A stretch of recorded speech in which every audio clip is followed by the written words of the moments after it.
Shalom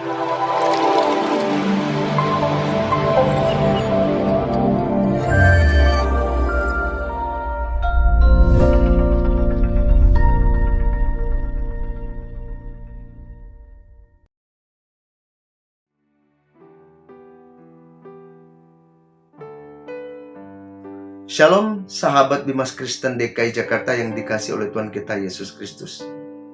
Senang bisa menyapa Bapak Ibu dan saudara-saudari sekalian lewat bimbingan rohani Kristen yang diselenggarakan oleh Bimas Kristen DKI Jakarta. Malam hari ini kita akan merenungkan firman Tuhan yang saya ambil dalam Kolose 2 ayat 6 sampai 7. Sekali lagi Kolose 2 ayat 6 sampai 7. Kamu telah menerima Kristus Yesus Tuhan kita, karena itu hendaklah hidupmu tetap di dalam Dia. Hendaklah kamu berakar di dalam Dia dan dibangun di atas Dia. Hendaklah kamu bertambah teguh dalam iman yang telah diajarkan kepadamu, dan hendaklah hatimu berlimpah dengan syukur. Saya kasih tema perenungan kita malam hari ini adalah bertumbuh dalam Tuhan. Bertumbuh dalam Tuhan adalah bagian dari proses menuju kesempurnaan di dalam Kristus. Itulah sebabnya dalam kitab Kolose 1 ayat 28 sampai 29 Paulus menekankan pentingnya kesempurnaan dalam Kristus bagi jemaat di Kolose pada waktu itu. Bagaimana agar kita dapat mengalami pertumbuhan dan akhirnya menjadi sempurna di dalam Kristus? Ada 4 kebenaran firman Tuhan yang kita akan pelajari malam hari ini. Bapak Ibu yang dikasihi dalam Tuhan kita Yesus Kristus. Yang pertama, menerima Kristus sebagai Tuhan. Menerima Kristus sebagai Tuhan. Banyak yang menghendaki Kristus sebagai juru selamat, tapi bukan sebagai Tuhan. Seharusnya kita menjadikan Kristus sebagai Tuhan, yang berarti ada sikap tunduk dan taat kepada segala firman-Nya, juga menjadikan Dia prioritas dalam hidup kita. Hidup kekristenan berpusat kepada Kristus, dalam arti kita harus meneladani kehidupan Kristus dan menjadi alat kemuliaan bagi Kristus. Paulus sendiri memberi contoh yang baik. Ia menjadikan Kristus sebagai pusat kehidupannya. Yang kedua, Bapak Ibu, tetap tinggal di dalam Dia. Tetap tinggal di dalam Dia. Kehidupan kekristenan berbicara tentang hubungan, yaitu hubungan kita dengan Allah dan hubungan kita dengan sesama. Firman-Nya mengajarkan kita untuk tetap di dalam Dia. Ini maksudnya memiliki keintiman dengan Tuhan atau keintiman dengan Dia dan berjalan bersamanya. Orang yang memiliki keintiman dengan Tuhan, ia sadar betul bahwa Tuhan tidak pernah meninggalkannya sekalipun dalam masalah. Orang tersebut memiliki keyakinan bahwa Allah senantiasa berjalan bersamanya. Hasil dari tinggal di dalam Tuhan atau tinggal di dalam Dia, yaitu berakar, dibangun teguh di dalam iman, serta berlimpah dengan syukur. Yang ketiga, Bapak Ibu, berakar dan dibangun di dalam Dia. Berakar dan dibangun di dalam Dia. Akar berbicara tentang kekuatan untuk berdiri. Sebuah pohon tidak dapat berdiri dengan kokoh bila tidak memiliki akar yang kuat. Akar pohon yang merambat dalam akan menjadi sebuah ikatan kuat yang memampukan pohon berdiri kokoh dan stabil. Jadi kehidupan iman kita akan kokoh bila kita memiliki iman yang kuat. Yang keempat, Bapak Ibu, kehidupan yang berlimpah dengan syukur.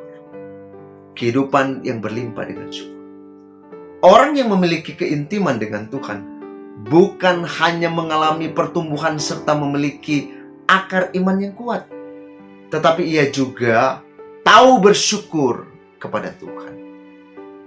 Di poin ini saya akan membawakan sebuah ilustrasi tentang orang yang tahu bersyukur. Seorang guru memberikan tugas kepada siswa untuk menuliskan 7 keajaiban dunia.